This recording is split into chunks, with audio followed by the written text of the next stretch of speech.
Hi అండి జగన్ గారు, బాగున్నారా? అప్పుడే కనబడి 3 నెలలు 2 నెలలు అవుతుంది. మీరు టీవీలో గట్ట కనబడేవారు చక్కగాను. ఇప్పుడు కనబడతలేదు. ఎందుకంటే ఎలక్షన్లు అయిపోయాయి కదా, సీఎం పదవి పోయిందని పక్కకి వెళ్ళిపోయినట్టున్నారు. మీరు విజయవాడ వచ్చారు.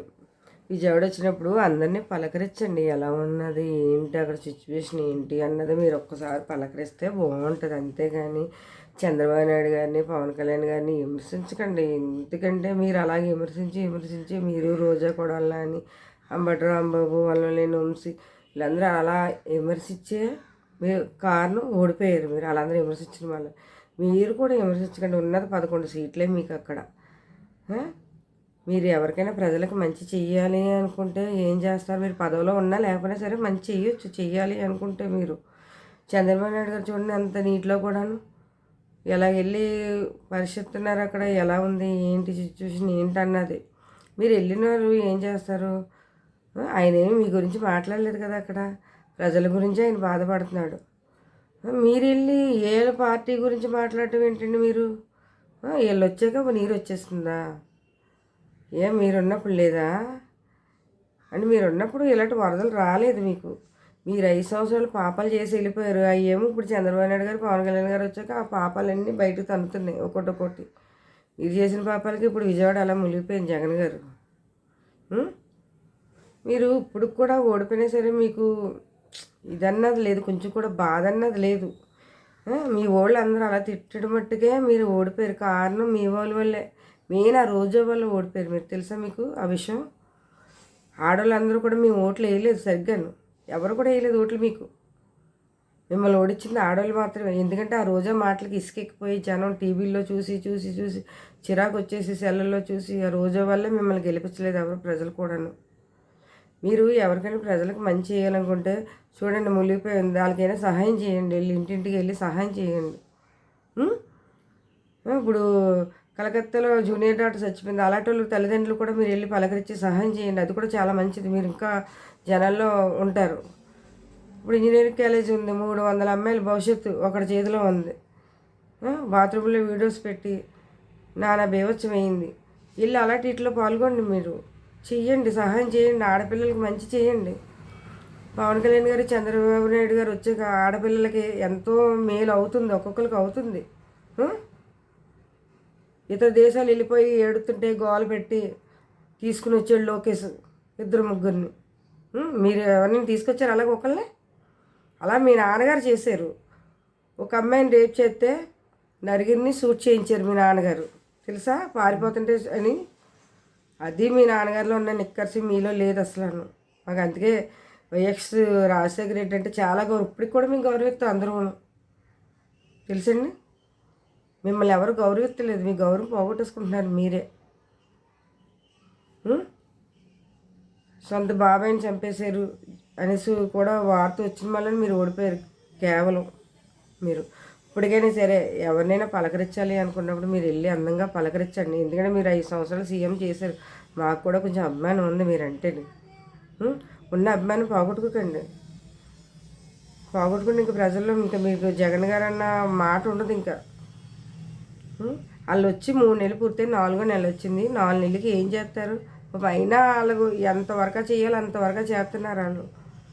చంద్రబాబు నాయుడు గారు చూడండి, నిద్రలో ఏమీ లేకుండా ఆయన అలా తిరిగి విజయవాడది ఎలా చేస్తున్నారు అసలు మీకు ఏమైనా అర్థమవుతుంది ఆయన చూసి?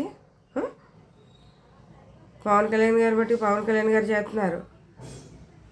ఎవరో మీలాంటి వైసీపీ వాళ్ళు ఉంటారు, చేయలేదు అంటారు, అంతే. చేస్తున్నారో లేదో ప్రజలకు తెలియాలి. సంక్రాంతి వస్తే మాకు చంద్రబాబు నాయుడు గారు చంద్రన్న కానుకని మాకు ఇచ్చేవారు. నెయ్యి, బెల్లం, పప్పులు, ఉప్పులు, చింతపండు మొత్తం అన్నీ మాకు A to Z వచ్చేది. బ్యాగ్తో మూసుకొని వెళ్ళేవాళ్ళు ప్రతి సంవత్సరం. 5 సంవత్సరాలు మీరు ఏమి ఇచ్చారు? రేషన్ తప్పించి చెప్పండి మాకు. ఏమైనా ఇచ్చారా కనీసం? ఇప్పుడు మళ్ళీ చంద్రబాబు నాయుడు గారు వచ్చారు. మాకు సంక్రాంతికి చూడండి ఉమ్మడి కూటము మాకు ఇంటికి పార్సల్ వచ్చేలా చేస్తారు వాళ్ళు. బెల్లం, నెయ్యి, పప్పులు, ఉప్పు ప్రతి సంక్రాంతికి మాకు వస్తుంది. ఏంటంటే మేము కొనుక్కోలేకని కాదు. ఏంటంటే మాకు పార్టీ తరఫున వచ్చింది అని ఒక ఆనందం ప్రజలకి. మాకు డబ్బులు లేక కొనుక్కోలేక అని కాదు. చంద్రాని కానుక వచ్చిందని లైన్లో నిలబడి తీసుకునేవాళ్ళు. మాకు అదొక ఆనందం. మాకు మీరు మీరు కనీసం మీ రోజా, మీ కొడాలి నాని, వల్లంనేని వంశీ, సంబరాల రాంబాబు వీళ్ళందరూ కూడా బ్యాడ్ అయిపోయారు. ఇంకా మీరు బ్యాట్ అవ్వద్దండి జగన్ గారు. 2029 లేని అవకాశం ఉందేమో, కొద్దిగా జాగ్రత్తగా ఉండండి మీరు. నాకు తెలిసి ఉండయితే 2029 కూడా మీకు ఇంకా ఎలక్షన్ అయిపోయినా ఇంకా అవకాశం ఉండదు. కానీ మీ నాన్నగారి పేరు ఇంకా పోగొట్టకండి. ఇప్పుడు చాలా 3 వంతులు పోగొట్టారు, ఇంకో గొంతు ఉంది మీ నాన్నగారి పేరు. ఎందుకని ఆయన మహా పుణ్యాత్ముడు, ఎంతమందికి ఎంత సహాయం చేశారో తెలిసింది రాజశేఖర రెడ్డి గారు. మీకు తెలీదా ఆ విషయం? ఆయన చచ్చిపోయాక ఏడిసిన రోజులు కూడా ఉన్నాయి మేము అందరం. జగన్ గారు మీ పద్ధతి అయితే మార్చుకోండి. ఇప్పుడు కేవలం రోజా వల్ల మీరు ఓడిపోయారు. ఆ రోజా తిట్లు చిరంజీవి ఫ్యామిలీని ఎప్పుడైతే ఎంటర్ చేశారో ఈ కొడాలని వల్లలేని ఉంచి రోజా, అప్పుడే మీ పతనం తొక్కేశారు. పవన్ కళ్యాణ్ గారు ఒకటే చెప్పారు, 2024లో నిన్ను పతనం చేస్తాను అన్నారు. అలాగే పతనం చేశారు మిమ్మల్ని జగన్ గారు. అది పవన్ కళ్యాణ్ అంటే. అన్న మాట మీద నిలబడతారు పవన్ కళ్యాణ్ గారు. తెలుసా మీకు ఆ విషయం?